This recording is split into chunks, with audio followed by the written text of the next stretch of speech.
This is George Dionne of Metal Express Radio, and I'm speaking with Jeff Scott Soto. Jeff, how you doing today? George, I'm doing fabulous. I'm so excited about this new record. I'm so excited to talk about it, and thank you for taking the time to have a little chat with me on it today. No problem, and thanks for taking the time. My pleasure. The question I usually ask of everyone is, if I knew nothing about Jeff Scott Soto's solo music, how would you describe it to me? Wide awake in my dreamland. the funny thing is, that I'm pretty much getting to that answer without even being asked normally. This album truly is a culmination. Well, this is Alessandro's words. This is my producer and co-writer's words. This album is a culmination of all of his favorite items that I have done in my career and my life, all the things that he loves about my voice, and all the things that he thinks my fans love about my career and voice. And this is a culmination of all of that. I entrusted Alessandro to give me what his interpretation of a JSS album should be, and he absolutely delivered with flying colors. I couldn't be happier with being involved with Ale and the overall presentation of this record. So when it came to the songwriting, did he do the music, you do the lyrics, or did he just do the whole thing this time around? He did the music, all the composition. He sent me the original demos of this, and he actually had to play everything so I could get a representation to put my voice on. And to be honest with you, I did all my lead vocals to the demo versions of these songs because of timing. My touring schedule was crazy. I literally had a small window to get all my vocals done so he can continue and finish the record, because originally it was slated to be released in July. As COVID took longer to find a kind of end of the rainbow thing here, we realized we can't hold on to it forever. So once we locked down on the November thing, that's where I was able to now go back and fix a few things or finish a few things that I thought felt a little rushed or maybe even forced based on the fact that my voice was kind of toast. I come from so many tours and situations where I was using my voice a lot, and you could hear it. You could hear the tiredness and the weariness on the first versions of the song. So I really have to thank COVID for giving me the opportunity to finish it the right way. That's awesome. I would definitely agree with you in the fact that this is a Jeff Scott Soto album all the way. I mean, you put it on, it's, Lost in Translation, it's Prism, it's all that rolled into one. And it's got a lot of talisman. I mean, even the song Desperate at the very end, it's very reminiscent to my time with Yngwie as well. And like I said, he wanted to do something that would work as a whole without really plagiarizing my career. And I'm glad he didn't tell me that he was pretty much going to be rounding up a lot of the different things that he loves about my career, because I would have thought maybe that's not a good idea. I don't want copy or cover or part two versions of something that's already out there. I'd really like to think about something original. And so it does still sound original, but I didn't hear that he was trying to cop that when he was sending me the songs. It truly was one song after the next, like, damn, I love that, damn, I love that. By the time we were done, we had a full album. He goes, well, this is how I came up with the process. Like, good on you, man. So the first song you decided to release was Love's Blind. Yeah. What's the story behind that song in particular? Well, I've got a teenage daughter here. As anybody who has a teenager, the growing pains and the different things that they go through, for everything from bullying to not loving themselves to there's just so many parameters of those growing pains, and this was no different. This is kind of like a personal letter. These lyrics were a personal letter to my stepdaughter, and giving her the first of all, letting her realize that we've all been there. I've been there. Her mother's been there. We've all been there. So we know what she's going through, even though she said, "Oh, this is totally different. You have no idea." Every teenager goes through their angst, and you just don't understand. Whereas we really, absolutely, 1,000% understand. So it was kind of a personal letter from myself to her, but more so, I wanted to share that personal letter because there's so many people that would be going through their own vices and their own growing pains, and that's why that song is that important to me. Yeah, I can totally relate. I have a 21-year-old stepdaughter and still kind of similar issues, even once she got out of her teens. And the bottom line is, the reference to love wasn't necessarily to someone else or for something else. It was more so about themselves. That's why Love's Blind, because sometimes you don't know how much you love yourself before you can actually love something else, and that's where the blind reference comes from. Exactly. The second song you released was Without You. What's the story behind that one? Well, I was kind of pre-warned or pre-told from the label that we may not get any more than just this one shot for a video because budgets are diminishing, sales are going to be low, the pandemic, people they're not buying music, the physical product. There's so many different parameters to being a musician that really suck right now. And a lot of it does have to do with, the whole download and people not paying for music anymore. So clearly that's affected sales in a big way. And they reminded me, unfortunately, we're going to have to start kind of tightening the belt here with certain artists and certain things that we know what to expect on their sales. And I said, well, if that's the case, I'm only going to get one shot at a video. It's got to be the song, because as much as I told you, Alessandro, he delved into all the things he loves about my career. He also delved into a lot of things he loves about my influence, and one of those things is Queen. He wanted to give me a song that maybe I've never done before that has a very strong Queen influence and flavor to it. And man, when I first heard that song, like, dude, you absolutely did it. This is the Queen song I've been wanting to do for the longest time. Just because it gives me that reference. It takes to me a lot of things I loved about music in the 70s, and it allowed me to make a song like that. So that song was that important to me that I wanted to actually have my one and only shot in doing a video for it. You touched upon the music industry and physical sales and streaming and stuff like that.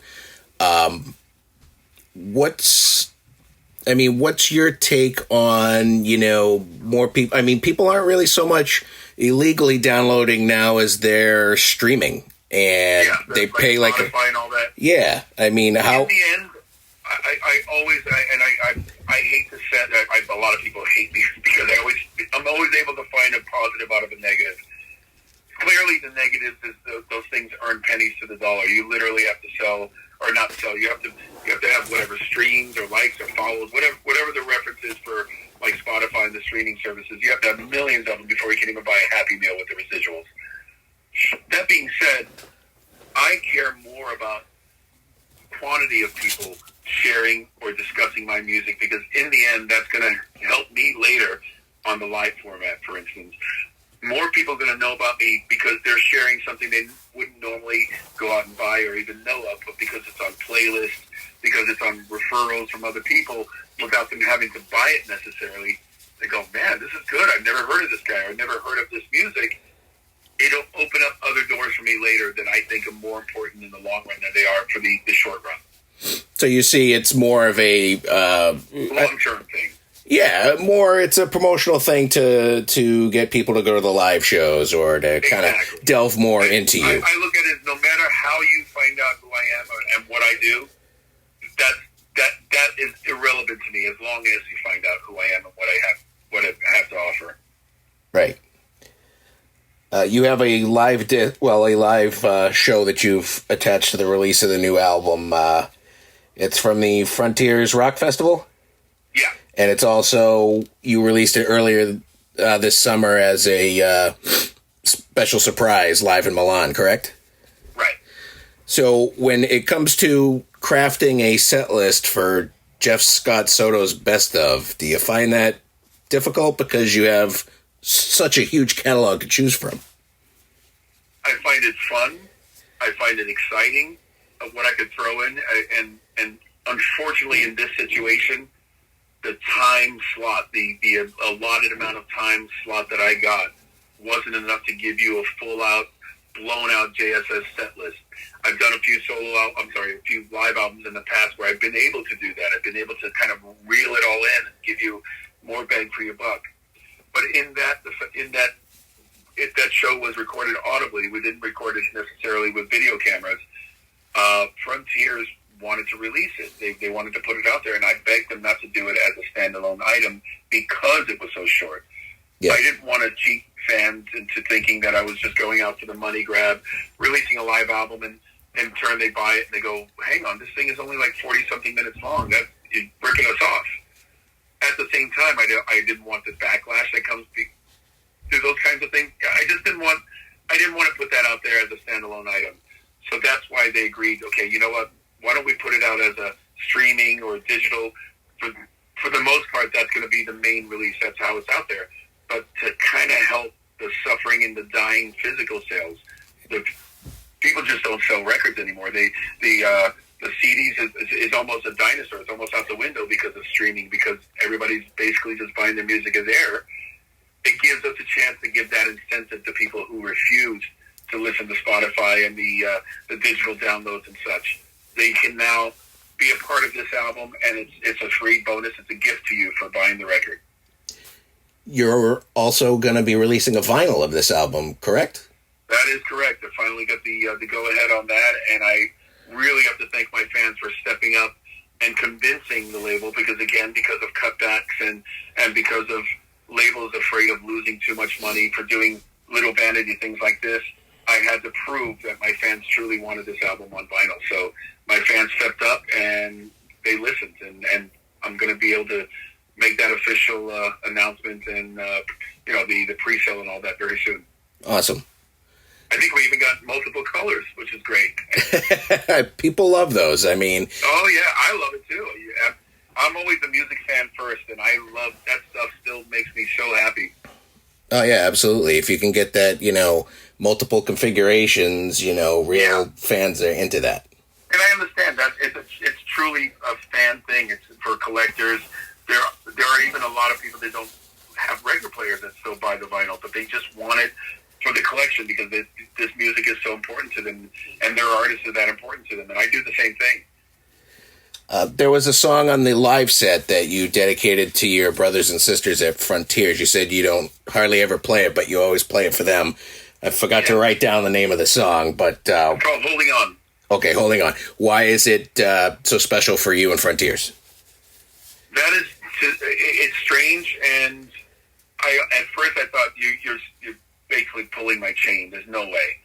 But the president of the label and basically his main sidekick, Mario, the guy that just does all this, it's kind of like Serafino Mario, basically the president and the vice president of Frontiers. Yeah. It's both their favorite song of all time, not of mine, not of their catalog, but it's their favorite song of all time. And again, anybody says that to me, out of all the songs in the world that are there available, there's no way. You got to be. You're kidding me. You're stroking my chain, basically. So when they tell me that means a lot to me. That's something that I wrote 1,000%. That came musically and lyrically, melodically, was 100% me. That validates me as an artist, as a songwriter, as a singer, all of the above. And that song means so much to them. It meant so much to me to perform it for them every time I get the opportunity to do so. Excellent. You also worked on some quarantine jam sessions while we've been in lockdown over the summer? I've worked on so much stuff it'll make your head spin. No, not really, because I've seen your catalog, and I have most of your catalog. I've found the material in the past 7 months. Quarantine videos, tons of sessions. I've done commercial jingles. I've just been nonstop in here. But strangely enough, my voice is the most rested it's been in probably 18 years, because I'm not touring. Touring is where your voice gets beat up on tour. Right. By being home in a controlled environment, I'm rested up and I'm doing more work than I've ever done in my life.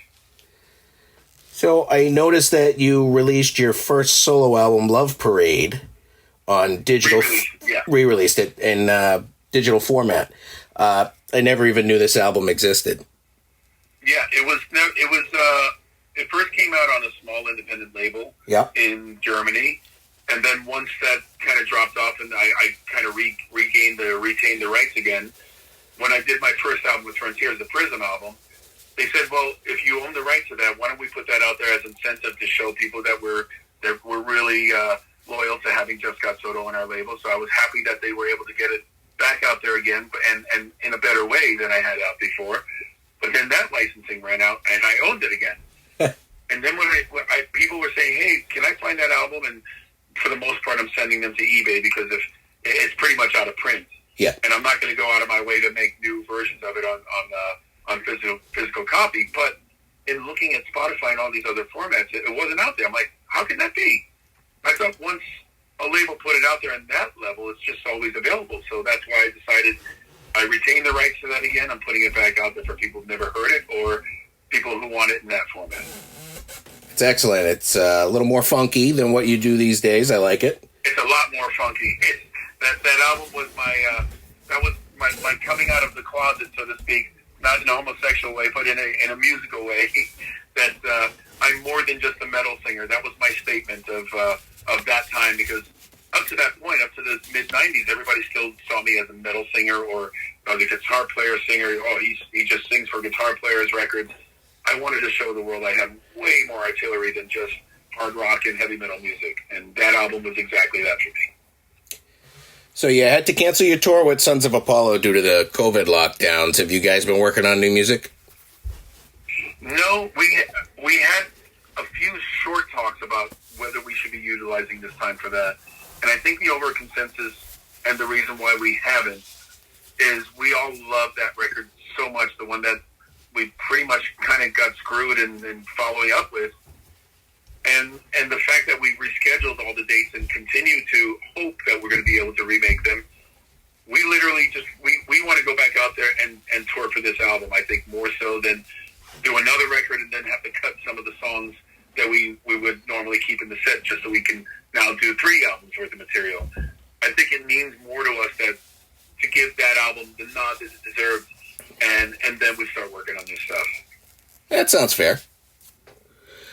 Have you been working on anything for your Soto project? No, Soto is right now currently on ice just because I'm so busy with this whole JSS. The next one that's coming out is Wet. The next one out of that is Alessandro and I co-produced and co-wrote an album for a project called Spectra, which the lead singer's name is BJ. BJ is in Soto. So Edu's also a part of this. So everybody in Soto is doing other things right now. We're all just keeping busy, and I'm just too slammed. I don't want to have my head in too many different places when we do the next Soto thing. So we're just putting it on ice for now, and we'll resume when the timing's right. So there is a Wet album on the way. The Wet album is delivered. It's ready. I think it's dropping in January. It's already been announced that it's done, and it's been submitted to the label. The name of the album is called Retransmission, and it's a stunner. Like I said, my voice is so rested. People are going to go, damn, Jeff sounds so young on this record, because it was a little easier to get to these high notes than it has been for the past few years when I'm doing albums in between tours. Sure. You said you were working on other stuff. Is there any other projects that you can discuss that you're working on? Not yet. I've got a full album's worth of material for another thing that's still in the working stages, and we don't know if and when and what and all those parameters, so I'm not going to talk about it until we're ready to talk about it, or if it's even worth talking about. I sang background for vocals for all of Joe Holstra's new album, so that kept me busy, because backing vocals can sometimes take longer than lead vocals since there's so much involved in stacking all the parts and harmonies, etc. Right. So that album is done. Let's see, I've done a ton of movie score sessions. I've done commercials, and then you add all the quarantine things. I've been a busy boy. So, in discovering your first album was back out there, I also discovered an album that was credited to you called Christ the Conqueror from 1990. Correct. What was that project, and where did it go? Well, to be honest with you, I think the members of that project expected me to be a little more all in when we finished it. They basically hired me. They flew me out to New Jersey. I sang on what was supposed to be a full-fledged album. I think they only released it as an EP eventually. So basically, it was the Misfits. The Misfits. They split up. They split with Glenn Danzig. The two brothers, Mo and Doyle, they were kind of headed towards a more Christian, I guess, not necessarily Christian background. They weren't trying to be Striper or something like that. but they were kind of cleaning up their lives. They were kind of getting away from the messages and the dark side of what the Misfits stood for. Yeah. And there's hence where they got the kind of plagiaristic take on the name Christ. That's why they call it Christ the Conqueror, and that would have been my name in the band. Had I stayed with them, had I been all in, I would have been, now the singer's name would have been Christ the Conqueror. It wasn't really my cup of tea. I wasn't ready at that point to commit to something like that. Yeah. These guys have remained my friends through the years. I love these guys like brothers, such great people, but musically it wasn't my cup of tea, and I wasn't ready to join something like that. So it basically just became a cult classic amongst their fans, and I still get to talk about it to this day. Were you guys talking about costumes and stuff like that? If you were going to be... They were. Absolutely, they were. They had all kinds of... they had it all kind of mapped out and planned out, and I just, it's not really me, man. I love you guys, and if it were something else, another time, another place, maybe, but that's just not me right now. So you got like 85 albums or probably more to your credit. Is there an album or project that you've worked on that you wish you could pull your name from? No, and the reason behind that is because even if there's something that's kind of a dog for me, or something that doesn't really represent me the right way or represent what I was about the right way, it was something I learned from. It was something if I regretted it and it never came out, I wouldn't have learned from it. Right. So I look at every experience that I've done as a learning experience, good or bad, and it's gotten me to where I am today to make the decisions and choose the things that I am doing now the right way, as opposed to just saying, well, how would I know if it's a bad idea if I've never done it before? True. Of course, there's a lot of things that you can choose not to do in life, like jumping out of a plane without a parachute. So, yeah, that probably wouldn't end up too well. But the things that I have done and the decisions I make, I stand behind them because I did learn something from them, and they have led me to where I am today. And so I have no regrets. Did you ever pass on anything that you wish you hadn't? No, everything I have passed on, it was for a reason. There's one group that I'm a huge fan of, the first album, both albums that they had with the original singer, but mainly the first album, and that band was King Cobra. Oh, yeah. To this day, I can listen to that first album, Ready to Strike, soup to nuts, and I love Mark, who's now Marcy, Mark Freed's voice on it. I love the songs, I love the production, I loved everything about that first album. And I have to admit, a few years ago when they were trying to make a comeback, they did come to me and ask me to sing with that band. And I had to be frank with them. I said, 15 years ago, my voice would have been perfectly suited to jump in and do this material. But I honestly don't think I can sing that range anymore.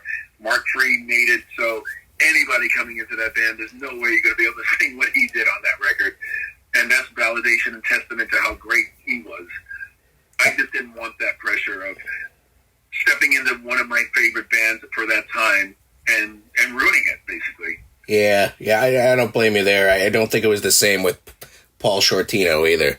Yeah, and it's strange how I didn't feel that way for Journey, because when I was with Journey, I was still able to sing that catalog, and it was still within my reach and my register and within my realm. If I remained in Journey, if I never got fired or the way that things turned out, I probably would have had to step away from it, because that catalog will kill most singers, and I have to give major kudos to Arnell to be able to still be pulling that off, because if I have to pull that off nightly, I don't think I could. Is there anything else that you wanted to talk about today that I didn't touch upon? I think we covered it. I mean, I've mentioned all the other things that are coming out that I've been doing, and that's a good little plug that it shows not only how busy I am, but I wanted to give these guys nods and these other things nods. But overall, I'm just excited about this record. It's so far it's being very well received, and that to me is more important than anything, because as I continue doing these kind of records and just having a career 30 some odd years later, to be able to do new music is a dream. There's so many people that don't really care about doing new music anymore, because they realize people really only care about what's already out there. And I'm so blessed that I can continue extending on my own life and career. Hey, I look forward to a new Jeff Scott Soto project all the time. I mean... Or six. Yeah, or 6 at once. I'll take it. Whatever. Awesome, man. I appreciate that. Hey, and thanks for talking to Metal Express Radio today. It is my pleasure. Thank you so much for having me on today.